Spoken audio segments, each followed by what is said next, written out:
Welcome to the Propaganda Report. This is Monica Perez with my co-host Brad Binkley and our all-time favorite activist and interview from VOTERGA.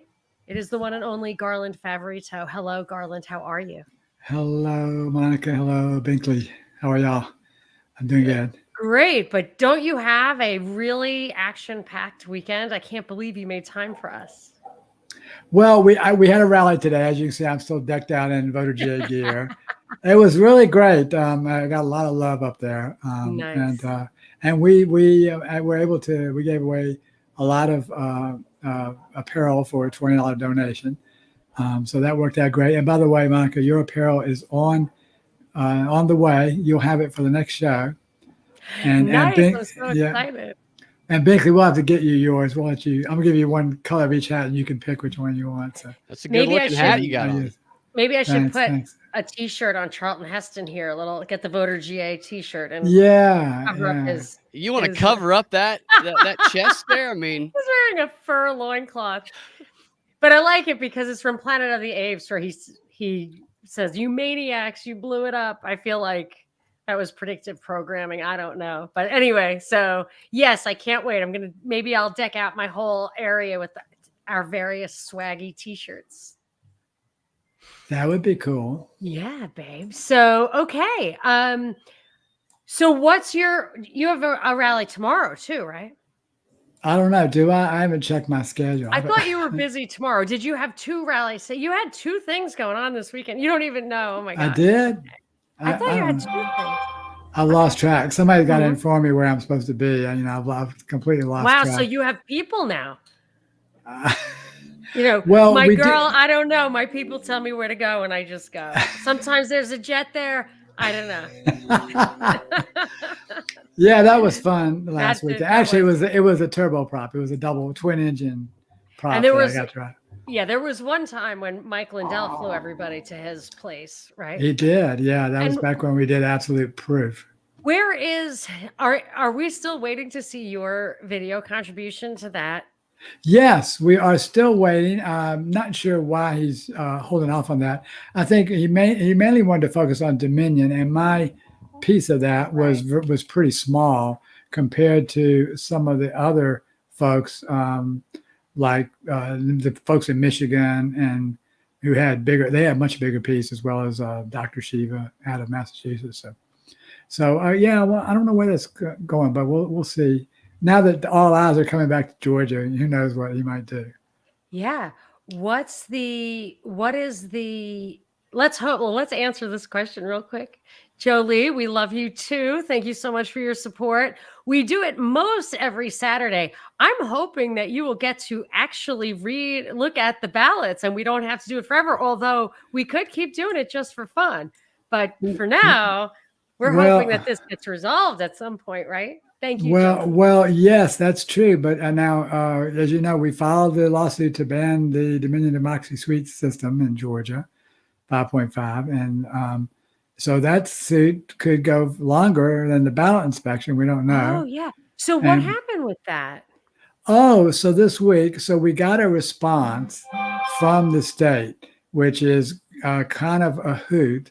And so when you're ready, I'll walk you through the response that we got, and we got probably a dozen false statements back out of that. So we're kind of used to getting false statements from, the defense on any case, but these are pretty interesting, and they're almost laughable. In fact, my cohort, Ricardo Davis, I've never seen him laugh as hard when we were reading this response. Really? Yeah, he was just in stitches.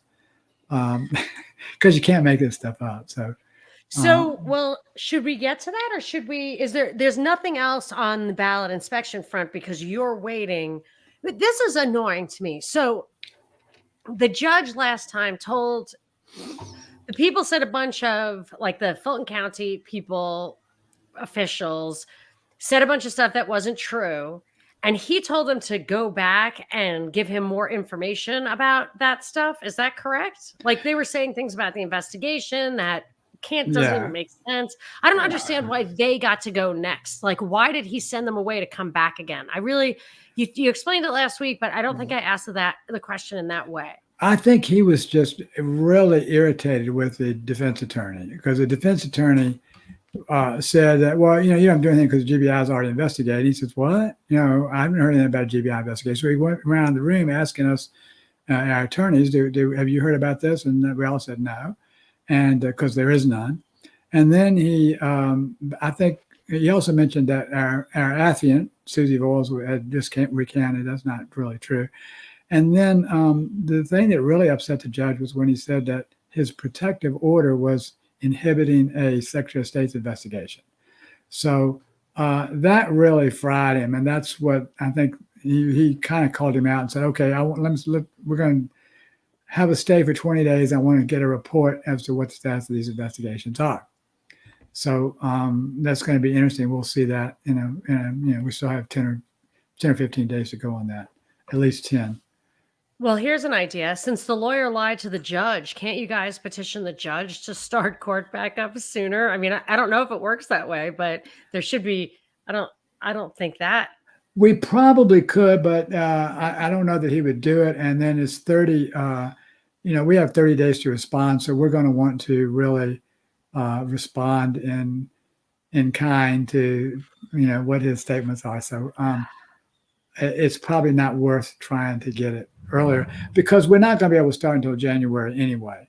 Oh my gosh, this is so crazy. It's been a year. And none of this would have happened if those agents provocateur had not interrupted the process on January 6th. Like this whole thing that they took what happened on January 6th and they act like it was the way they refer to it in the mainstream media is that it interrupted the certification of Joe Biden. But Joe Biden, the Electoral College was Biden's. The process that they interrupted that day, these people who supposedly were Trump supporters, definitely isn't how it went down, interrupted the process by which those electoral votes were scrutinized and might have been questioned having been cast for Biden.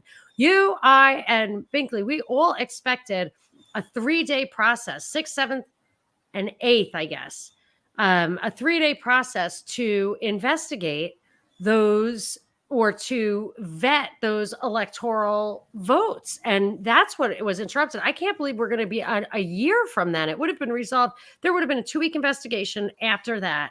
And a lot of the stuff would have had to have been resolved before the inauguration. Right. The irony of this is that when we go back to court on November 15th, that's the exact day, 1-year anniversary of the signing of the affidavits by the poll managers. It's like they got a list of obstruction tactics. They're just going one by one to just kick the can down the road a little further. Yeah, pretty good at it. I think they're about running out though, but we'll have to wait and see. Okay, so let's hear the Dominion thing. This is the response you got so tell us again what there was a judge, I have to refresh my memory now, who said that the Dominion machines violated the law of Georgia. So right now, the voting machines they're using is in violation of the law of Georgia as per the circuit judge? U.S. District Court.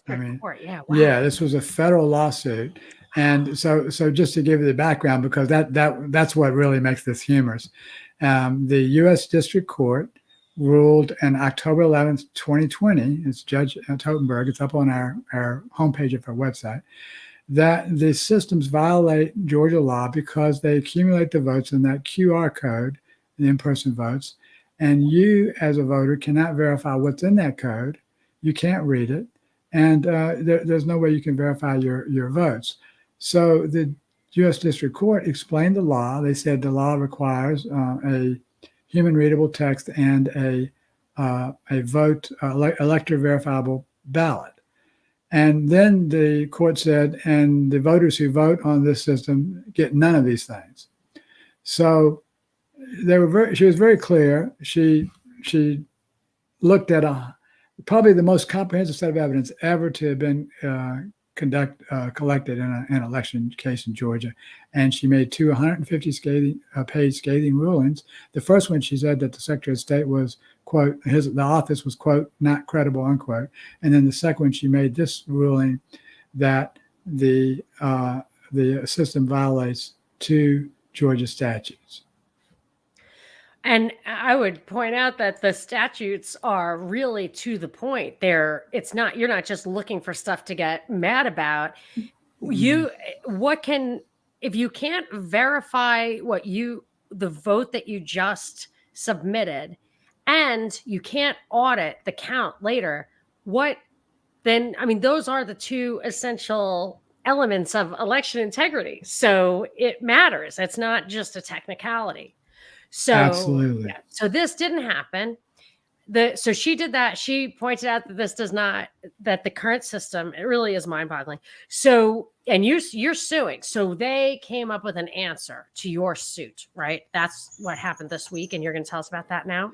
Yeah. So the answer and our lawsuit are up on voterga.org on the legal tab. So and I'll go through, there's probably about a dozen points that are just not true, and some of them are repetitive. So the first one was that they said that the system was mandated by the Georgia General Assembly. Well, the Georgia General Assembly didn't mandate a system, an unverifiable illegal system. They mandated ballot marking devices, but they did not mandate that there would be a QR-coded voting system. So that was false. They then said that we had delayed over 2 years. We had only delayed basically for about 6 months because we waited for some point in time for the judge to declare the relief, for the system. And then after the January election, then she didn't provide relief before that because her decision was too close to the election. So she said, we have to go through it. So that take us through not only just November, but also January. So then about 6 months after that, when she still didn't have relief, then we started filing this one. So they claimed that was 2 years. That's, again, completely false. They said the petition fails to show that the state's electronic voting system does not comply with the statutory requirements. Well, we certainly did show that. We showed the 2 statutes that the court ruled was in violation of the law. So that's kind of a bizarre claim. And they then said that we would prefer conducting by hand-marked paper ballots the elections. I mean, that would be a preference, but it's not what we didn't say that we preferred that. I mean, because you could have gotten ballot marking device systems that don't put the votes in the QR code. So that's another alternative. Can you answer what state does it a way that you would be satisfied with? To be honest, Monica, almost every state has a better implementation than Georgia. Wow. The two, what in my opinion are the most corrupt installations of electronic voting equipment in the country would be Georgia and South Carolina. South Carolina has a statewide unverifiable voting system by ES&S, which is basically as bad as the one in Georgia, because I believe that one also has a QR-coded accumulation. So the voters in Georgia and South Carolina are in really, really desperate need for something that actually is legitimate. Again, so it said the brief went on to say there's simply no legal basis for the court to set aside the policy decisions of the legislature. Again, well, the legislature did not make a policy decision to have an unverifiable QR coded voting system. There's not that in there. They allowed ballot marking devices, but they did not say that they had to be QR coded. Well, it sounds like the legislature is the one that put in the requirements that they be verifiable and auditable. Yes. So it's exactly opposite of what they're saying. And this is where Ricardo just went into hysterics when we started reading this. So lawyer humor. Yeah, it's really, lawyers can say anything and get away with it. It's just unbelievable. So they have another one that says the BMD system complies with Georgia law. Well, we just said that it doesn't comply with Georgia law. We explained why, but they have put it into their brief that it does comply. So really humorous. They then went back again and said we made an inexcusable delay in bringing this action 2 years late. As I just told you, it was only 6 months late. And I think this is the one that really got to Ricardo. It says, that the BMD system, I'll read you the whole thing. For the court to discard the BMD system, contrary to the express will of the legislature, would be extremely prejudicial to the state and the public. Okay, contrary to the express will of the legislature their express will was that they wanted human readable text and a verifiable auditable ballot, neither of which we got. So that's, I don't know. You just can't make this stuff up. Just a few more. The BMDs create an auditable, verifiable paper ballot as required by statute. Well, they don't create a verifiable ballot. This is what the U.S. District Court's already ruled. And in addition, it's not really even auditable because they're using the risk limiting audit procedure. That's what they claim to be using. But the inventor of risk limiting audits, Dr. Phil Stark, has already written to the election officials and said, you cannot use my procedures to audit a ballot marking device system because you don't have the original source record of voter intent. You only have what the BMD produced, and then the burden of checking the BMD is now placed on the voter, and that's not acceptable. So that's, again, false. They then said that the certification testing and auditing conducted in 2019 and 20 confirmed that the BMD system is accurate and in compliance with every requirement of Georgia law. Well, we just said it's not in compliance. We explained why. And the logic and accuracy testing cannot prove that the system is going to be accurate on election day. The only way you can prove that is with auditing. Another one they said was any electronic system of voting is necessarily going to involve encoded data in order for the ballots to be read by the scanners. So, in other words, we're stuck. It's going to always be this way, no matter what system we get. Again, false, because we had two systems, the clear ballot and the Hart intercivic system, which did not require encoded voting or interpretation of the votes. So again, another false statement. They had said that the BMD voting system was approved by the legislature more than 2 years ago. A BMD voting system was approved, and they could approve for purchase, but this BMD voting system that was purchased with that was unverifiable was not approved by the legislature. So last 2 points were that we had a chance. We had ample opportunity to bring these claims sooner, including before the 2020 election cycle began. Well, our claim was bolstered after the U.S. District Court ruled that we were correct all along, that, Curling v. Raffensperger, and that the system was, in fact, not legal. So that's, we're bringing the claim because the U.S. District Court ruled that and couldn't do anything about it until January, February this year.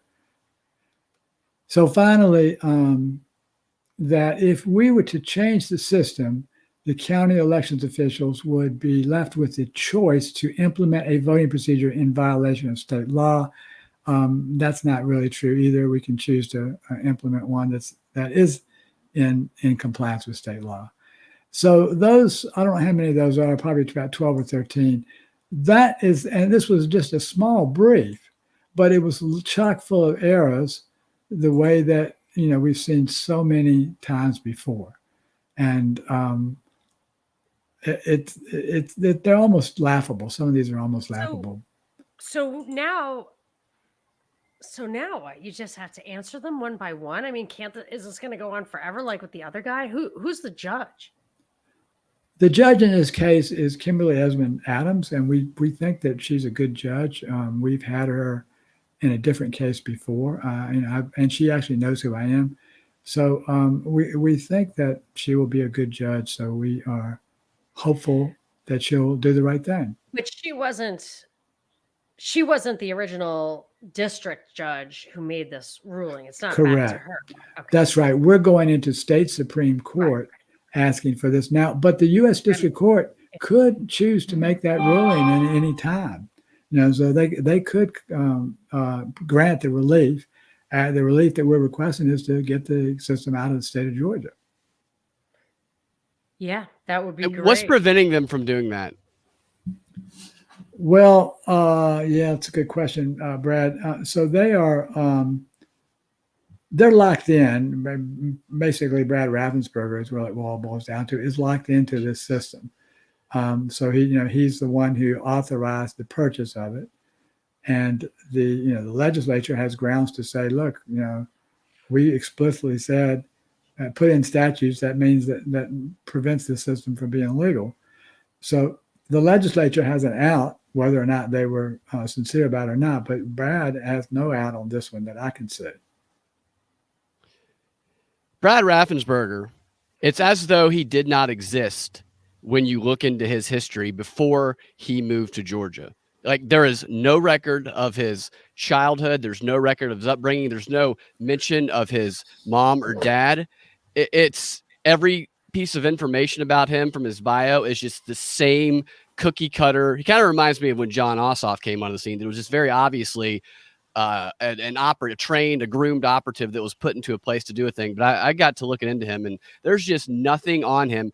The information I found on him prior to him being in Georgia, which they came in the mid-'80s, I found from his mother's obituary. And he grew up in Canada. His parents moved to Canada for some very vague, strange reason, from what I can gather. And he grew up in Canada, and he went to college in Canada at what seems to be a very progressive university. And then all of a sudden he moved to here from Virginia, where he used to live right outside of Langley near CIA headquarters. Now, I don't know if there's any connection there. I just found that a little bit funny. Interesting. Very interesting. And you are the consummate researcher. So if anybody can find it, you can find it. He's wiped, man. They cleaned him off the internet, I think.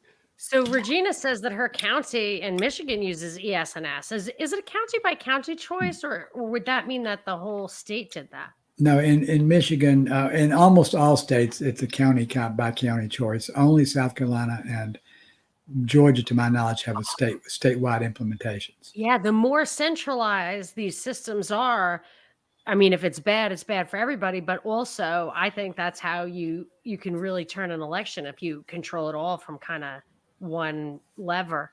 She says 3 dead farmers voted. I guess she knew that they were dead. She called a township and nobody cared. Wow. And it's happened in Georgia as well. Have you heard this? It's been shown the state paid Dominion $2,000 a day to run elections. I think we talked about this a little bit last week, and $5,000 on election day. In Fulton, is anyone doing a separate criminal lawsuit in Georgia? Why? What's wrong with that? Shouldn't Dominion be paid? Well, yeah, they should be paid. But one of the questions that comes up is, why are the counties letting Dominion run elections when you're supposed to be a certified elections official to run elections? So the counties have been giving Dominion way too much leeway because they don't know how to run the system, and they rely on Dominion's system. Yeah, and that just should not happen. But that's what's happening. Wow. For many counties. Regina says she was involved in the recount, and they pulled the 3 farmers, I guess, but they were just like, oh, I don't know. How'd that happen? Wow. Wow. Okay. So, this is, whoops, sorry. Hold on. Let's start with here. Well, we the people need to support groups like Garland to hold and fight, but I'm afraid no matter what is shown, there will be no justice. But don't you think that goes to the fact that people see this point Achilles made, more and more people are seeing just how corrupt the whole system is, and that's why Trump. Well, I wouldn't agree with that, because I'm actually not a Trump supporter, but I do promote election integrity. But do you think, Garland, that people are just really waking up to this now? Well, certainly the Republicans are waking up to it, and the Democrats have known for a long time about the corruption. They felt that they've been cheated all the way back since to 2002, at least in Georgia, and I believe that they were cheated in several races, starting as soon as the systems were implemented. But now the Republicans are waking up, so which is kind of good because now we have both sides awake and wanting election integrity and ballot transparency. So that's a huge help in trying to get things done in the state of Georgia. So I'm kind of excited about it. I think the challenge there is getting them to agree on the definition of what that means, because they're being fed different ideas of what election integrity is, which is causing them to come into conflict with each other. Yeah, and we're trying to be consistent about that. Well, certain things that we want and things that we don't think are that a good idea. And hopefully, for the most part, we've got some pretty good agreement. I'd say on about 80%. Nate says, have you seen the surveillance videos involving ballot harvesting where a small number of people dropped off thousands of ballots at drop boxes? Thanks, Garland. I have not seen them. I'm aware of them, but I haven't actually seen the videos myself. I think that's true, the votes that did that. But no, I would like to see those at the appropriate time. Let me ask you something. Is Lynn Wood still involved in anything? I just saw him pop up in the headlines earlier today in the context of 9/11, and the article was all about Lynn Wood came out today and said that no planes actually ever hit the buildings, and then they started saying he's the guy who's behind all the election integrity challenges, trying to just demonize the whole effort. Is he still involved in any way? Not really, not to my knowledge. I think he might have some appeal pending somewhere, but hasn't been that active lately. He's been kind of quiet. All right. Regina says we have a big township meeting on the 12th. I think some things are going to explode. My city is about 5,700 people. Last meeting, over 360 people showed up. Wow. Wow. Yeah, Wow. Now that's in people Michigan, forming their own groups in support of it. That's awesome. Yeah. Michael, it's in Michigan. He says, whatever happened to Ruby and those on camera double scanning ballots? Yeah, so the on-camera double scanning still exists. Ruby will eventually be deposed once the discovery restarts, and she'll be able to explain some questions. She'll have to answer some questions. This one I actually did look into. It was shocking to me. Shocking. Yeah, I remember you finding this, Monica. Barbara says, look at a group called Landmark. They train Democrats to run as Republicans. Raffensperger came out of that group. This is public information. He's an operative. Now, Monica, did you connect that Raffensperger came out of there too? I found something that said that. I don't remember. I mean, it's possible. It is possible, but that doesn't ring a bell to me. I might have come across it, but I do specifically remember there was some woman who was running as a Republican in Johns Creek, and she had been seen at an event like a while, maybe the year before, like abortions and tacos, something really. Oh, that's right. I remember that now. Awful. I mean, something that like I don't even want to read it. I didn't even want to read the flyer to bring the story. And she later claimed to be a Republican. She had to stop running because it was so obviously. Barbara, if you got some links to because I did find something that said that Raffensperger came out of that the other day, but the source that I found seemed a little bit. It didn't. I wanted to find another source to verify. So if you have a link, Barbara, you could put it in the chat. That'd be great. Yeah. So I can clarify a little bit of that. So Landmark Communications is run by Mark Rountree, and they ran Brad Raffensperger's campaign. And when Brad Raffensperger was elected Secretary of State, he tapped Jordan Fuchs to be his Assistant Secretary of State. She was instrumental in his campaign at Landmark. Has no election experience whatsoever, but so that's where that connection goes. I don't actually remember specifically the name of the thing that I had found with the abortions and tacos check, whether it was Landmark or not. I assume it was because they are training Democrats to be Republicans. The group I found. So I don't know if there's more than one group like that. I could find it if I had a second. Oh, I'm sure there's groups like that everywhere across the board. Yeah. I always laugh at people who believe in the two-party thing. I'm like, what is to stop somebody from one party to infiltrate the other party? Well, yeah, that's Such the as whole this. Such as that foundation right of there. the Look at that one. oh yeah. Did you hear that Trump was supporting Stacey over Kemp? Yeah, so he made that comment at the rally last week when I spoke. After when he gave his presentation down at Perry, and he mentioned, he said basically I'd just as soon have Stacey than Kemp. So he's pretty frustrated with Brian Kemp. But again, Donald Trump was the person who endorsed him, and that's what gave Kemp the governorship to begin with, in his primary with Casey Cagle and some of the others. That Casey Cagle thing was fishy. The leaked audio. Oh my gosh, they sent in somebody from a really connected political family. I mean, I'm not an old Georgia person, so I don't know all the details, but it was somebody who really had bones in the political sphere in Georgia for decades and decades and decades. And this kid came in, and obviously Cagle totally trusted him, and it was just like a Blagojevich moment where they actually, like, if you listen to all the leaked audio of Rob Blagojevich in Illinois, like, you would think that he was, when you just hear the excerpt, you would think he was the most corrupt guy in the world. But I don't think he was. I think he was absolutely just a normal politician, and that's how they talk, and that's what they do. And there is just an absolute iron wall. Like, you never let that, nobody on either side ever lets that stuff leak. I feel like that's why, like, Putin doesn't talk about ISIS that way or whatever. Like, it's just like, we don't cross that barrier. And a couple of times that barrier has been crossed, but in both cases, Blagojevich and Cagle, I don't think either of them was any worse than anybody else. Yeah, that was Clay Tippins who made that recording, and he was I believe, the son of Lindsey Tippins. Maybe it could have been my nephew, but Lindsey Tippins is a former chair who worked, directly with Casey Cagles as a senator. He did say that you'd be better off. Like, he didn't just say she'd beat him. He said he'd be okay with it if she did. He did say that.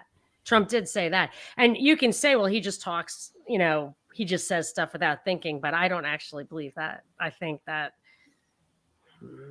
I don't like it. Right. Kelvin, Barbara says that Gabe Sterling is another operative. He worked for Dominion during the election, then returned to a state job. Yeah. So my understanding is that he was a contractor for the state, and he worked. I don't think that he worked directly for Dominion. I think he was a contractor for to the state of Georgia, and then he did return to his state job, as Barbara says. See, but that revolving door is a source of big corruption. It really feeds insider information into the private sector. And at the same time, those private companies own the guys on the inside in the government. I mean, this is fascism. That's what that is. There used to be a chart somewhere where it showed all the people in Congress and how when they were out of Congress, they would just go back over to these major corporations. And when they're done with there, they go back into Congress. It's like almost all of them. Yeah, I mean, Rumsfeld. I think Rumsfeld. I almost feel like he went back into government just to get like NutraSweet approved or something. Like, it was something crazy like that. It was like the FDA kept rejecting. And then Rumsfeld shows up, and he had been CEO of Monsanto or whatever the hell it was. And all of a sudden it's approved. And now 95%, well, probably prior to the recent medical thing, 95% of all complaints to the FDA were for NutraSweet because whatever. But yeah, that revolving door has real implications on our health and welfare. Nate says, is there an ongoing investigation into Stacey Abrams' involvement in supplying election workers through Happy Faces, a company she is directly financially involved with? One of many companies she's involved with, actually. Right. So she has I think a 15% stake or 16 in the company that secures the debt for Happy Faces. But no, I'm not aware of any investigation. Raffensperger worked where, Barbara says? I wonder if they're still talking about Landmark or Maybe. Dominion. I don't know, because there's a little bit of crosstalk in the I'd say Raffensperger's got about I must be 50 organizations that is registered in his name. You go to the Secretary of State site and you can see the corporation registration thing, and every single one of them looks like a front operation to me. I can't find any actual, like, if I can find an address, but a physical location or whatnot, it just all seem very, very suspicious. Interesting. Kevin, Well, you know, he wants to declare bankruptcy. Kevin thinks that. Wait, who wants to declare bankruptcy? And Brad Ravensburger once declared bankruptcy. Oh, once declared back in the, I think it was 2008 or so. Yeah. But our hero declared bankruptcy a few times, didn't he? So, I mean, our hero in caps. I'm just whatever. The protagonist in the story. Who's our hero? I'm not sure. I was just saying Trump has.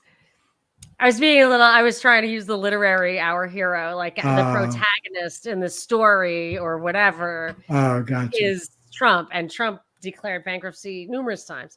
But Calvin points out that car explosion that killed his daughter's boyfriend might have been sending a message. I mean, that's something so horrible to speculate about, but I think I do speculate about stuff like that.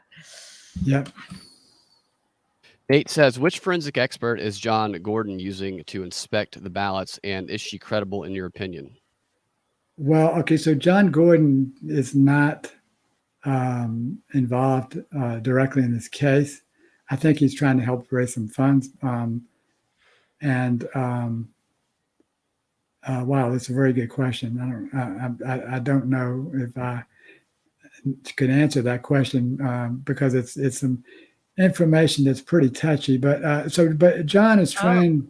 John is he is trying to raise some money. So, and I think he's trying to help us out, or at least he's trying to help the other side. But he doesn't explicitly use any expert. He's not a plaintiff in the case, and he's not an attorney, to my knowledge. He's just, I think, trying to help in the fundraising area, from what I understand. All right. Achilles says, that's why I love Trump and the grassroots movements happening across the country, because they're trying to get rid of all the corruption.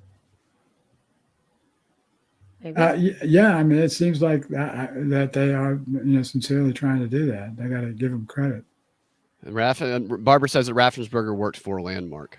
That's interesting. I'm not aware of that. I only know that Landmark ran his campaign, Landmark Communications. I'm not aware of him actually working for them. But if there's any information about that, I would like to know it. Yeah, I would. Me too. So, all right. Mark Davis says, where does the audit in Arizona go from here? Is it over? Yeah, so good questions. So they produced their report, and they made a lot of recommendations to the Senate. So I think that the first thing that's going to happen is there's going to be a lot of legislative changes as a result of the audit. So a few things that they found in the audit, I think we talked about these last week, but they found, Dr. Shiva found, and I'll just give you one example, and Monica read off about 9 of them last week.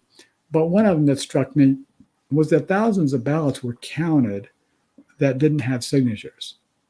And that's absolutely fascinating for me. And when I talk about signatures, I'm talking about signatures on the envelopes. Then on the security aspects, so there were several things I thought were just stunning. And one of them is that the system, the election management server for Maricopa, was being accessed both to and from the internet for a period of almost a year, from some 5 months or so before the election, or I think it was 8 months, to about 5 months after the election. They also, Ben Cotton found a dual boot system within the computer, within the server. So it had 2 hard drives, and one of them had it was going to, had external data on it from South Carolina, from I think Washington State, and it really should never have been in there, or certainly shouldn't have been set up the way it was to be able to go outside with a different, in a whole different manner than the election management server is, which is behind the firewall. And then the third thing that really struck me was that they when they gave the server to the auditors, they deleted all the election results data. So and they used a shared password so you couldn't find out who that was. But I believe they had gotten pictures of at that point in time or video camera footage, and they've been able to figure out who that was, and hopefully that person will be charged. Well, isn't the explanation usually when stuff like this happens that was just incompetency and Raffensperger or whoever stepped in and got rid of the person, so the problem was solved? Yeah, I don't see how they could say that that's incompetency, but they always are trying to cover up corruption while saying that's incompetency. Yeah. Joe, not a Fed, says, who gets to decide when the Georgia audit goes forward? The judge? If so, other than optics, why does he keep on allowing challenges? Well, one reason is I think he wants to make sure he can't be appealed, which is good for us. So if you're talking about the Fulton County ballot inspection, the judge will decide when that goes forward. If we're talking about a Georgia audit, then that opens the door for other things. The legislature and Governor Kemp can, I believe, have the power to call for an audit statewide. And we think that they need to do that. And we'll be able to show more evidence coming out, to justify that soon. So I think so. You got two different answers there, depending upon what you mean by Georgia audit. I'm assuming that is Georgia literally a statewide audit, and that would have to be the legislature or the governor. Interesting. All right. How much do y'all trust from Achilles? How much do y'all trust the Attorney General of Arizona? And did you hear about them looking at 3 people to possibly bring criminal charges against because of the audit? Criminal charges against them. I haven't heard. I think that the Attorney General in Arizona is much more trustworthy than the one in Georgia, based on our experience in dealing with his briefs and stuff that have false information in them. You wouldn't have to be very trustworthy to be more trustworthy than Brad Raffensperger. Yeah. But he's not the AG. Right. Chris Carr is the AG. That's right. It's true. Secretary of State. Chris Carr Chris Carr basically filed the amicus brief for Brad Raffensperger, and he didn't have to. He didn't have to do that at all. Infuriating, because the other guy, it was a different one who wouldn't pursue your civil case or your criminal complaints against Kemp on the 2016 election. Was it the same guy or a different guy? No, different guy. That was actually Paul Howard, the Fulton County DA at the time. So the other thing that Chris Carr did recently, and we haven't really talked about this, but the Attorney General and the Secretary of State appealed the decision that the Libertarian Party got to reduce the ballot access requirements from 5% to 1% in the U.S. congressional race. So it was a huge victory.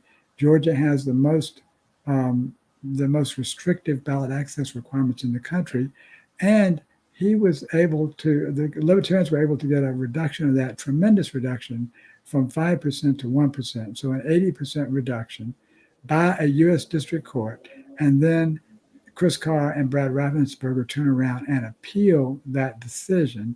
So basically, Chris Carr has put Brad Raffensperger and the state of Georgia on record as being totally opposed to election transparency in that case, and totally opposed to freedom of choice for the voter in this decision regarding the Libertarians.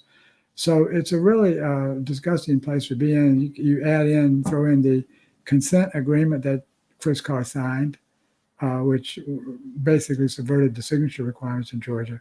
And that's a horrible track record for any AG to have. Well, I wonder if we'll be hearing about all that in Brad Raffensperger's upcoming book, Integrity. Probably not. Joe. Integrity counts. We agree on that. Integrity. Yeah, that's right.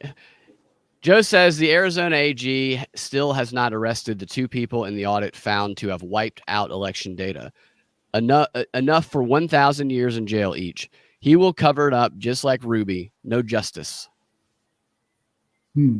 Okay, that would be very interesting. We'll have to wait and see. So I'm hoping that the AG will be have more integrity than that. However, if history is any indication, I think that that might exactly be right. Historically, the AGs and the district attorneys have covered up corruption by government officials. It's an interesting question here. Does Georgia have an election coming up in November? And if so, has anything changed in Georgia's election process? So, yes, they do have an election coming up in November 2021. And has anything changed? We did pass Senate Bill 202. Ballot images are now public record. There are some differences. Some drop boxes are eliminated, but not enough. So there'll be some changes. Some things will be better, but overall, I don't know that it's going to solve the problem. Yeah. Interesting stuff. So what is your next week or two looking like? Well, so next week we're going to be preparing to go back to court for November 15th and try to prove that the Attorney General gave us false information. We are still really kind of recovering from last weekend. It's taken me all week because that was a really exciting week, getting to speak down at Perry for a few minutes on election integrity. I got to lead off that rally with, I was the first speaker up after the national anthem, and that was really exciting. So I was honored to be able to be asked to do that. And, we got a lot of publicity off that, and we're just trying to, soak all that in and do the best we can with it. We'll be working on more fundraising opportunities. And I guess that's it. That'll occupy a week in a heartbeat. And voterga.org/donate. Is that the correct That's link? it. That is it. We do cash, checks, or PayPal, and it's all tax deductible. And I'm an unpaid volunteer. So it's no money's going into my pocket. Fantastic. Shameless plug for self. Jennifer says, thank you, Monica Perez. Love your DNB Propaganda Report show and miss you on the radio in Atlanta. I wonder if everybody knows that Binkley and I do a daily news show at thepropreport.com. We used to be on WSB radio in Atlanta, but we spoke a little too much truth to power. That's what I think. And but thanks to the wonder of the internet, we still bring it to you every single day. Mm-hmm. Yeah, that's awesome. Yes. And pretty soon you may have a bigger audience here than you did there. It is quite, we really have exploded lately. Although we always do once a year, we do a meetup, which you were at, Garland, this year, whatever, in April. Yes, that was fun. We go to Neighbors Feed and See. That's one of our sponsors. And anybody who is in the area wants to come meet us, Garland will always be welcome. You're probably the star. But it's super, super fun. It's like he's got pizza and slushies, and we just say hi to each other. So I met some really... Yeah. No, I was going to say I met some really nice people there, and we actually developed some friendships off of that. Oh, nice. And Aviva had a great time too. Yeah, she did. Aviva can put on a fantastic show, by the way. That performance she gave at the event that I was at, great show. She was just getting warmed up. I mean, the band hadn't been together that long, so that's why she was willing to do the show. So, hopefully maybe we can do that again sometime. Matt wants to know if us as citizens need to start watching drop boxes to make sure that harvesting isn't happening. Yeah, so this is a really good point. Drop boxes have really no business in Georgia, and particularly when they're outside of a polling location. Now, I don't particularly have an issue if you put a drop box for mail-in ballots in the polling location, and it's open during the hours when the polling location is open, because there you can watch anybody who comes in. You've got all the poll workers there to watch anybody come in, so nobody's going to really stuff the ballot box at that point in time. But to continue and to have drop boxes outside and claim that video coverage is going to provide security for the voter, that is just an awesome lie. It's not. That can't happen.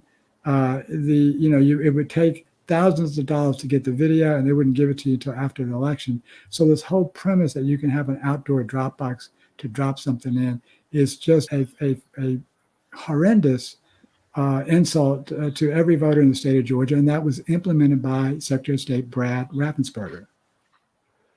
Who is he working for? I'm telling you, you can't find anything about this guy before he lived in Georgia. It's crazy. If you want to know who they is, big T they trademark. If you want to know who big T they is, find out where that guy sends his weekly intel report. Anybody ever asked him, where were you born, Mr. Secretary of State? Where did you grow up? Has that never come up? What was your life like before you came to the state of Georgia? Because there's not a hint of any of it anywhere. Well, it is interesting that both Dominion and Brad came from Canada. That is totally weird. I think that's just a coincidence, but I don't know. I have a feeling that in an effort to move towards the North American Union that came out of the CFR that William Weld wrote and Heidi Cruz signed off on. I mean, I started to think that there's a merger afoot. Not that other people haven't recognized that as well, but I always thought if the election had broken in Ted Cruz's direction, or maybe yet to come, Ted Cruz, who was born in Canada, I believe he comes from Mexican heritage, and he's supposedly U.S. Well, he's a U.S. citizen now, but I figure he's slated to be president of the North American Union. I just feel like they're trying to do a lot of overlap among the countries in North America, like on purpose. They do interoperability drills between the military. They do a lot of stuff that is a little fishy. Read the document. I'll see if I can find it real quick. It's about the North American Union. I'll put it in the chat here. Oh, yeah. Good. Interesting. Gina, I was under the impression that the drop boxes were monitored. Yeah, they're monitored by video for surveillance. That's what happened last time. And to get that video surveillance, they want you to spend $15,000, and they'll give it to you 2 months after the election's over. So I mean, the premise of the thing is just ridiculous. And it'll be like the worst camera angle you could possibly find, and probably fuzzy, like replays in Major League Baseball game. They never have the right camera angle, so you can see the evidence you need. Nadia put a clip in the chat of your Save America rally speech. Yeah. Nydia did. I think she clipped up that maybe for us. That's from C-SPAN. Did a great video, and I thank you, Nydia, for sharing that. And I got to give a shout out to Nydia. She has been so amazing. She's covered all of our video in the courtroom. First one in there. She was the first one to cover us when we took down the Georgia 400 toll. All the news media picked up on that. You know, the news media has been using her footage. Tucker Carlson used it without credit. Yeah. It's just she's done some amazing stuff. AON used her footage again without credit, I think. So I might be wrong about that. But she's been invaluable, as have several other folks to us in terms of getting information out. Yeah, she's everywhere. She's got those videos up, and she gets them up like right after. She does great work. Not only is Joe not a Fed, he's not even an American. So he's a Canuck. He's making sure that we don't slander the Canadians. No, we're not. So we'd never do such a thing like that. Oh, he said you got to watch those damned. Where did that comment go? Oh, sorry. It's there. It's above. There it is. Joe said you got to watch those damned tundra dwellers. They fit right in, and they don't always wear lumberjack shirts. Very sneaky. Little insight from our friends up north. All right. Matt says drop boxes are monitored, but as citizens record them, since they are in public, we can release anything we want. I think that could very well be where this is going, just in general in society, that everybody is recording everybody else all the time. Yeah. Well, I mean, that would be an improvement over them recording us and us not allowed to do our own research, not allowed to upload our own videos. Look what happened. All the people who wanted to upload their videos showing peaceful protests, or just, it was like a festival on January 6th. They can't. because you'll get arrested just for being there, just for, I mean, it was the most passive, peaceful exercise of the First Amendment rights. And boy, they figured out how to just grind that thing into the dirt. Okay, I have to follow up on this here. If there's any truth to this, I would love to see some links that talks. Yeah, why about would you think that? The Why comment says for those of you listening and not watching. Yeah, says Brad Raffensperger was involved in a bizarre cult of animal worship. Now, if you have any links, put them in the chat or send them to us. I would like to see them. Yeah, I would too. I'm not aware of anything like that. Dr. Deneen Peterson used to have a website called Stop the North American Union. She predicted border processing going on way north of the border years ago. Interesting. Williams says that Davis, Arizona State Senator Sonny Barilla, is that right? Borelli, says he's going to use the Arizona election audit to try to nullify the election. Yeah, I'm not sure what the grounds would be. It could be several things, but there's a lot of security holes and flaws, and as we talked about, we just talked about a few of them have been caught, and then you've got the issue of all these invalid ballots being counted. So I think the truth is that you really don't know who won in Arizona when you really come down to it, and that would be the grounds to try to nullify it. It's mind-boggling all week to hear the news report that what was uncovered in Arizona in that report that was released just confirmed that Biden won by even a larger margin and just they were just telling like it was a different reality from what the other side was telling. And you clarified it very much, saying that it just kind of exposed that there was problems in the election, but it didn't give any indication as to really which way they went. Exactly. That's it in a nutshell. I mean, the tally kind of confirmed the existing tally from pretty closely, but that tally included all the invalid ballots, and we still don't know where they fell. So that's a huge question that's still outstanding. Matt asked, if we catch someone ballot harvesting, can we citizens arrest them? They're changing the citizens arrest laws in Georgia since that Ahmaud Arbery case that happened, I guess, about a year and a half ago or so now. They've already changed it. I don't know what the new laws are, but I think they're trying to limit the ability to conduct citizens arrest. Right, and I'm not sure exactly how limiting they made that. I just can't help. Every time I hear that, I keep thinking about Gomer Pyle saying, citizens arrest, citizens arrest. But it's a good thing. Yeah. Yeah, it's a good thing to have. Nydia asked, how do donors get a receipt for tax-deductible donations to voterga.org? They just ask for it. That's all they have to do. There you go. I just use the receipt. I do it on PayPal, and PayPal just sends you an email, and I just use that. Yeah, plus you have your check as well. So really, that's your receipt. So you only have the cash donations are probably the only issue. Joe, not a Fed, says guards at state borders is how the feds get the army being used against citizens. Achilles says, what do y'all think about Project Veritas, and would Garland work with Project Veritas to protect election integrity? Well, I think I would work with almost anybody to protect election integrity. I had a long conversation with a longtime friend today who's been a long time. She's a progressive and very totally dedicated to the same things that I'm dedicated to. But she was very concerned that I was in front of all the Trump people, and we had a long conversation, probably almost an hour and a half. And I was coming back from the rally on the phone. So, I guess my position is, if anybody wants to stand for election integrity, I'm going to stand with them. Now, I don't really care who it is. I don't care if it's Joe Biden or Donald Trump.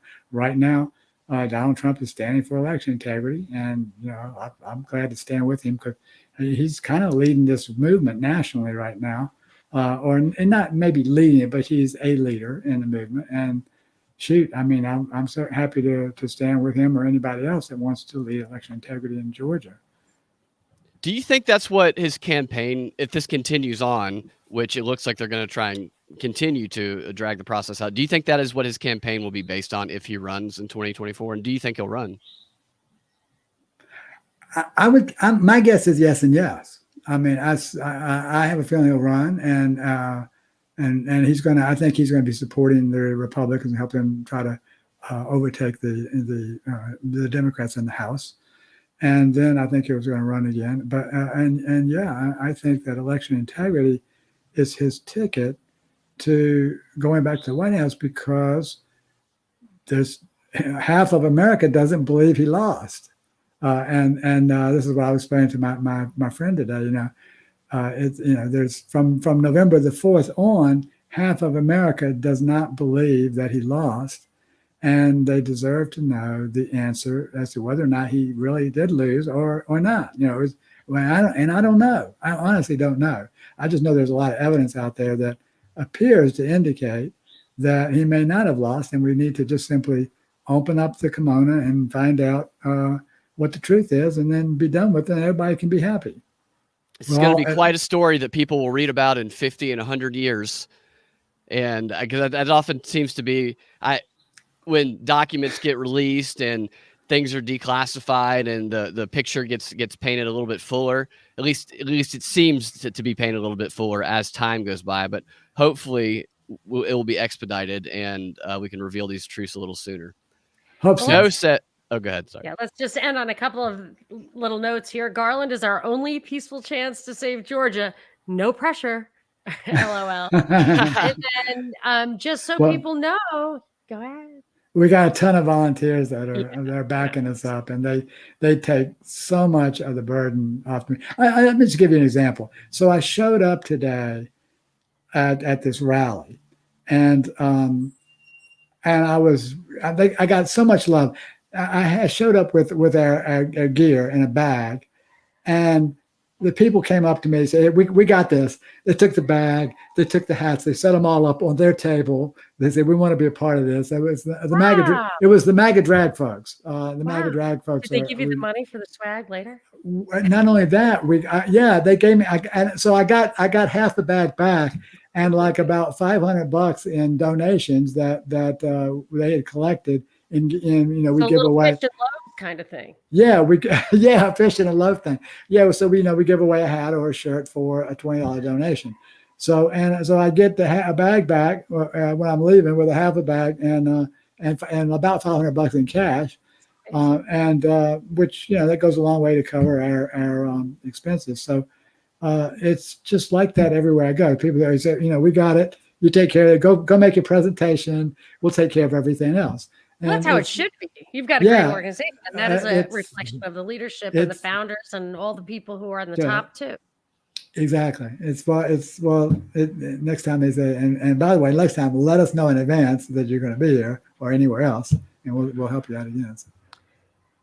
Yeah. Joe says Garland Favorito. This is what a real man looks like. I would agree. You take action, and that compels others to want to take action as well. And that's just a good lesson in general. All right. On that note, let us say goodbye for today, and hopefully see each other again next week. Great. Well, thanks, Mac. Thanks, Binkley. Appreciate you having me on. Thanks, guys. Bye-bye. Thanks, everyone, for coming. Okay. Bye-bye.